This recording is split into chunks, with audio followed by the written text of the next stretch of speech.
Now Indian history के point of view से very important article that is वीरगलू discovery. एक इंपॉर्टेंट अपडेट, O2IS अकेडमी में आपको वन स्टॉप सॉल्यूशन मिल जाएगा आपकी यूपीएससी प्रिपरेशन के लिए। अगर आप स्टेट एग्जाम के लिए भी प्रिपेयर कर रहे हो तो इंटीग्रेटेड कोर्सेज भी अवेलेबल हैं। करंट अफेयर्स बहुत वास्ट होते हैं तो उनको सिंप्लीफाइड और स्ट्रक्चर्ड मैनर में पढ़ने के लिए करंट अफेयर्स का कोर्स भी अवेलेबल है एट कॉस्ट ऑफ 5,000 रुपीज। इसमें आपको लेक्चर्स के अलावा प्रिंटेबल कंपाइलेशन मिल जाती है वीकली एंड मंथली बेसिस पर। 6 महीने के एंड में टॉपिक वाइज कंपाइलेशन मिलती है। नंबर 2 इज आपका वीकली टेस्ट होता है और इससे आपका मेंस वाला पार्ट स्ट्रेंथन होता है बिकॉज आपको शीट भी इवेलुएट करके दी जाती है। नंबर 3 इज वेडनेसडे को स्पेशल क्लास रहती है। अगर इन केस आपने मई 2027 को टारगेट करा है और जनवरी टू मई वाला जो करंट अफेयर्स था वो स्किप कर दिया है तो टॉपिक वाइज रिवीजन वहां पे करवाया जा रहा है। एंड नंबर 4 इज इसमें मंथली मेंटरशिप सेशन भी आपको प्रोवाइड किया जाएगा। इसी के साथ आप टेलीग्राम से जो पीपीटी की पीडीएफ फॉर्म होती है उसको भी डाउनलोड कर सकते हो, पर यहाँ पे सिर्फ इंग्लिश मीडियम में ही अवेलेबल होगी। एंड कोर्स में हिंदी एंड इंग्लिश दोनों ही कंपाइलेशन है। इंस्टाग्राम के ऊपर आप मुझे कनेक्ट कर सकते हैं, कोई भी क्वेरी है और इस नंबर के ऊपर आप कांटेक्ट कर सकते हो।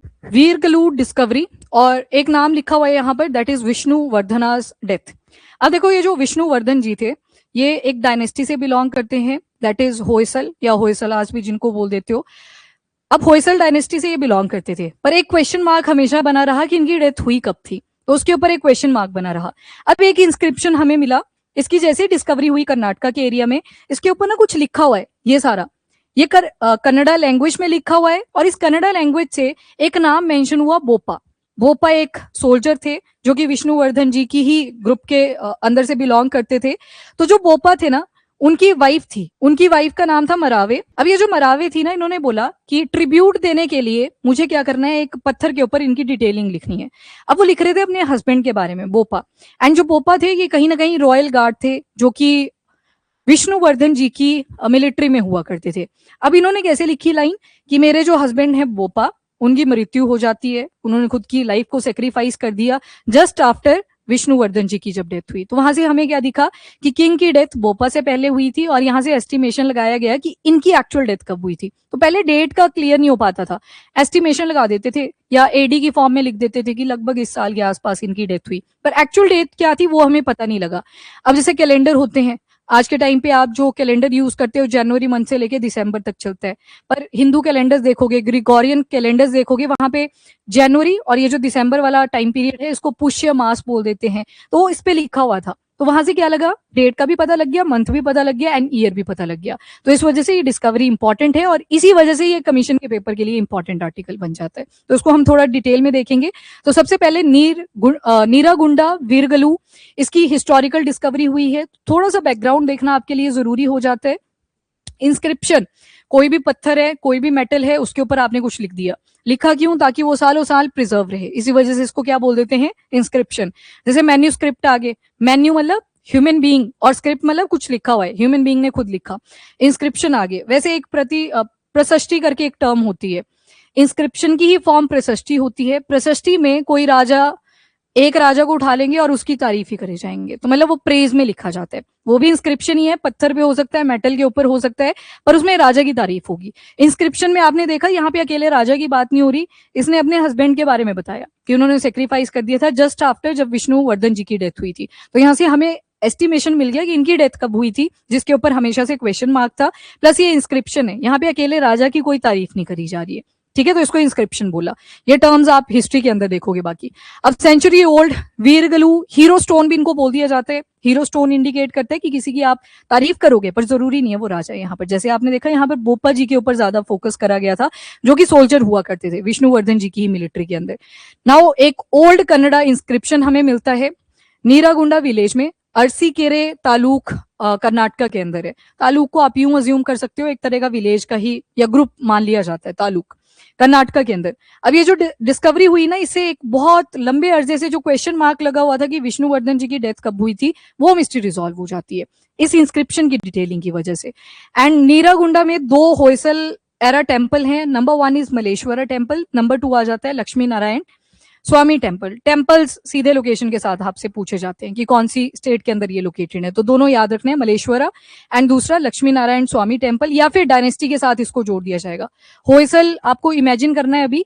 अब देखो, ये जो आज के टाइम पे आप स्टेट्स पढ़ते हो, यूटीज पढ़ते हो, उस टाइम पे सेम बॉर्डर थोड़ी थे, तो होयसल जब हम पढ़ रहे हैं ना, ये वाला कर्नाटका का पार्ट, नीचे तमिलनाडु वाला पार्ट, ये इधर को, ये तो केरला आ गया ना, तो इसको इग्नोर कर देना। ये दो जो पार्ट थे, यहाँ पे कहीं होयसल डायनेस्टी रूल किया करती थी, इस एरिया में ये प्रेवलेंट थे। नाउ लक्ष्मी नारायण स्वामी टेम्पल, ये काफी पुराना हो चुका है एंड इसकी ज्यादा टेक केयर भी नहीं करी किसी ने। फिर लोगों ने बोला कि हम खुद इसको रिस्टोर करेंगे।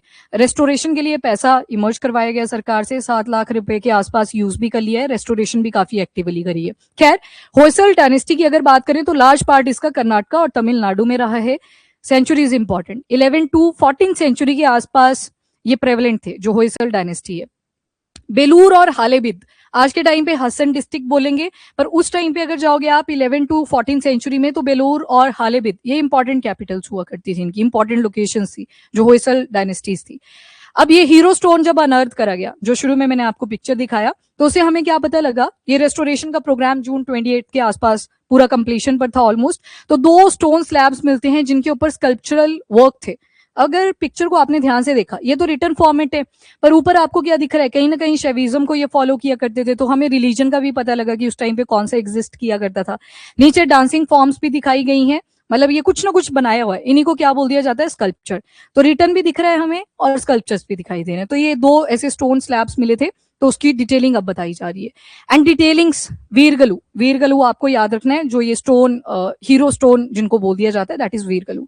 ये बाकी बताया कि शशिधर एच जी हैं, इन्होंने डॉक्यूमेंटेशन करी है बहुत सारे टेम्पल्स की, छोटे छोटे टेम्पल्स को भी इंक्लूड करा। इंस्क्रिप्शन एंड डेट, ये थोड़ा सा इंपॉर्टेंट है। एक्चुअल में जो इंस्क्रिप्शन पे डेट निकल के आई कि विष्णुवर्धन जी की डेथ कौन से टाइम पीरियड पे रही होगी, तो 11 दिसंबर 1141 सीई, ये ईयर को रिप्रेजेंट कर रहा है, ये मंथ को रिप्रेजेंट कर रहा है, ये डेट को रिप्रेजेंट कर रहा है। ये हमें पता है क्योंकि हम अपने कैलेंडर को ऐसे ही फॉलो करते हैं, पर कन्नड़ा लैंग्वेज में लिखा है। एंड 11 to 14 सेंचुरी सीई की बात लगी हुई है, तो उस टाइम पे ग्रिगोरियन जो कैलेंडर चलता था आपका, सॉरी ग्रिगोरियन कैलेंडर जो ये आ गया, उस टाइम पे हिंदू कैलेंडर के हिसाब से क्या डेट्स निकल के आई, तो वहां पे बोला एकादशी, एकादशी मतलब 11th। और जब लिखा पुष्य मास, तो ये इंडिकेट कर रहा है दिसंबर और जनवरी मंथ, दिसंबर से शुरू हो जाता है एंड जनवरी तक चलता है, पर एकादशी से आइडिया लगाया गया कि शायद दिसंबर के आसपास डेथ हुई होगी। आगे लिखा दुर्मथी संवत्सारा, ये एक तरह से बताया साइकिल कितनी चलेगी कैलेंडर्स की, तो ये 60 साल की चला करती थी, तो उसके टाइम पीरियड के हिसाब से साल कौन सा आया, 1064 ईयर, ये इस वाली साइकिल के हिसाब से 1064 ईयर चल रहा था। तो जब इसको कैलकुलेट वगैरह करा गया तो ये कितनी निकल के आई, 11 दिसंबर 1141 सीई। तो मतलब अब वो जो क्वेश्चन मार्क लगा हुआ था कि विष्णुवर्धन जी की डेथ कब हुई थी, वो इस डेट को कंसीडर करा जाएगा। अब इसका भी पता कैसे चला, तो ये आपको दिखेगा फ्रॉम दिस स्टोरी। मैं स्टोरी बता देती हूँ आपको, पहले स्टोरी पे आ जाते हैं। बस दिख रहा है ना आपको, तो वो जो पीछे हीरो स्टोन आपने देखा, एक यहाँ पे नाम आपको याद रखना है, बोपा। बोपा को बता दिए कि ये क्या थे, सोल्जर हुआ करते थे। इनकी जो वाइफ है उनका नाम भी लिखा हुआ है मरावे। अब ये जो मरावी हैं, इन्होंने बोला कि ट्रिब्यूट देना बनता है मेरे हस्बैंड को, क्योंकि वो सोल्जर हुआ करते थे। तो जब लिखा उन्होंने, तो वो सारी डेट्स डाली कि पुष्य मास था, एकादशी थी, तो वो सारा उन्होंने लिख दिया वहां पर। और साथ में क्या बोला कि अपने प्रिय राजा से पहले, प्रिय राजा के बाद उनकी भी सेक्रीफाइस हो जाती है, उनकी भी डेथ हो जाती है। तो वहां पे किसका नाम लिखा हुआ था, विष्णुवर्धन। तो वहां से ये डेट क्लैरिफाई हुई। इसी वजह से जितना भी हमारा आर्कियोलॉजिकल सर्वे ऑफ इंडिया वगैरह है, उनके लिए इंस्क्रिप्शन बहुत इंपॉर्टेंस होल्ड करते हैं। क्यों? क्योंकि ये लाइमलाइट डालते हैं कि हिस्टोरिकली क्या चीजें रही होंगी, उस टाइम पे क्या हुआ होगा, तो inscriptions are important. Otherwise controversy बनती है, अगर आपके पास एक्यूरेट डेटा नहीं होता तो हिस्ट्री भी जरूरी होती है। ओके जी, नाउ दैट्स ऑल, यही था इस आर्टिकल में से। एकादशी था, पुष्य मास था, दुर्मति संवत्सारा था। ये जो दुर्मति संवत्सारा है, ये 60 साल की साइकिल है। इसी साइकिल के अंदर जो ईयर निकल के आया, दैट इज 1064। तो कैलकुलेशन लगा के ये बना 11 दिसंबर 1141। ये उन्होंने करा, हिस्टोरियंस ने, आर्कियोलॉजिकल टीम्स ने, उन्होंने ये सारी कैलकुलेशन करी। और कौन सी लोकेशन थी जहां पे इनकी डेथ हुई थी, हाँ मतलब वहां पे भी कौन थी, तो बंकापुरा, ये एक्चुअल लोकेशन आ जाएगी जहां पे इनकी डेथ हुई थी, दोनों की, बोपा की भी और विष्णुपुरा भी, विष्णुवर्धन जी की भी। Okay done. तो ये सारे स्कॉलर्स ने कई जगह पे 1149 सीई लिखा था, कई जगह पे 1152 सीई लिखा हुआ था, पर अब डेट क्लैरिफाई कर दी गई है, ईयर कौन सा आएगा, 1141 सीई। ओके, बाकी ये बात क्या बताया हुआ है, हीरो स्टोन के ऊपर किन किन के बारे में लिखा जाता था, तो किंग, विलेजेस, कैटल, सबकी डिटेलिंग्स लिखी जाती थी। बैटल सीन हुआ करते थे। एसेंट टू हेवन माना जाता था, जिस भी राजा ने खुद की लाइफ को सेक्रीफाइस करा, उनकी जो सोल है वो डायरेक्टली कहाँ जाती है, हेवन में जाती है। और वर्शिप बिफोर देती, और वर्शिप बिफोर देती जैसे पीछे आपने स्कल्पचर अगर नोटिस करा, वहां पे शिवलिंग की पूजा करी जा रही थी, तो वो कहीं ना कहीं रिलीजन के भी इंसाइट दे देता है। तो बड़ी सारी डिटेलिंग यहाँ से निकल के आती है। होयसल्स में गरुड़ा ट्रेडिशन को फॉलो किया जाता था। गरुड़ा ट्रेडिशन का मतलब है यहाँ पे रॉयल बॉडी गार्ड्स हुआ करते थे जो अपनी पूरी एब्सोल्यूट लॉयलिटी को दिखाते थे टुवर्ड किंग, कि अगर किंग बोलेगा ये कर दो तो वही करना है, ये नहीं करो ये नहीं करना है। तो पूरी एब्सोल्यूट लॉयलिटी का एग्जाम्पल आपको यहाँ पे दिखता है। नाउ किंग विष्णुवर्धन, तो इनको पहले ओरिजिनली देखो विष्णुवर्धन राजा क्या करते थे, ये नाम लिया करते थे। बाद में कोई बड़ी सी बैटल लड़ी तो बढ़िया सा एक एक्स्ट्रा वेलेंट सा नाम लेंगे अपने लिए ताकि पावरफुल दिखाई दे। पहले इनका नाम बिट्टी देवा था, ठीक है। अब बिट्टी देवा, इनको देखो सोचो राजा की फॉर्म में पढ़ेंगे, कहाँ ही मतलब कोई इंस्पायर हो पाएगा। तो ये बड़े बड़े नाम ले लेते थे, कहीं राजा महाराजा ऐसे टाइटल्स लगा लिया करते थे। तो इनका जो नाम था ये बाद में चेंज हुआ था, दैट इज विष्णुवर्धना। चोल्स ने इनको एक बार डिफीट भी, इन्होंने चोल्स को डिफीट भी करा था। बैटल ऑफ तलाकट, ये क्वेश्चन आ चुका है। बैटल ऑफ तलाकट कौन सी दो मेजर डायनेस्टीज के बीच में हुई थी?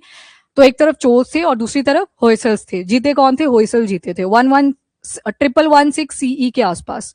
गर्मी बहुत हो रही है यहाँ पर फिर भी आज हम पूरा करेंगे। एक टेम्पल और है बेलूर में ही आपको मिलेगा। शुरू में ही आपने देखा एक लोकेशन थी बेलूर और दूसरी थी हालेबिद, जो कि होयसल्स के लिए इंपॉर्टेंट कैपिटल की तरह एक्ट करती थी। तो बेलूर में एक टेम्पल आएगा, दैट इज चेनाकेश्वर टेम्पल। ये बेलूर में लोकेटेड है। विष्णुवर्धन जी ने ही इसको सेक्रेड बनाया था 1117 सीई के आसपास।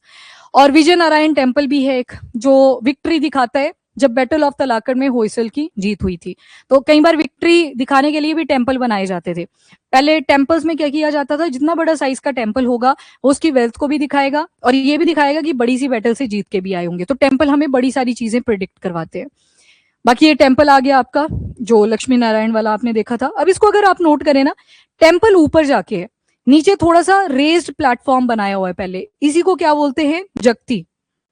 जगती जो होता है ये रेस्ड प्लेटफॉर्म होता है, ऊंचाई के ऊपर टेम्पल को बनाया जाता है कि कल को बारिश भी होती है तो पानी यहां तक की रुक जाए। और दूसरा सुप्रीमेसी भी दिखाता है गॉड की, देवती की, थोड़ा हाइट पे उनको रखा जाता है।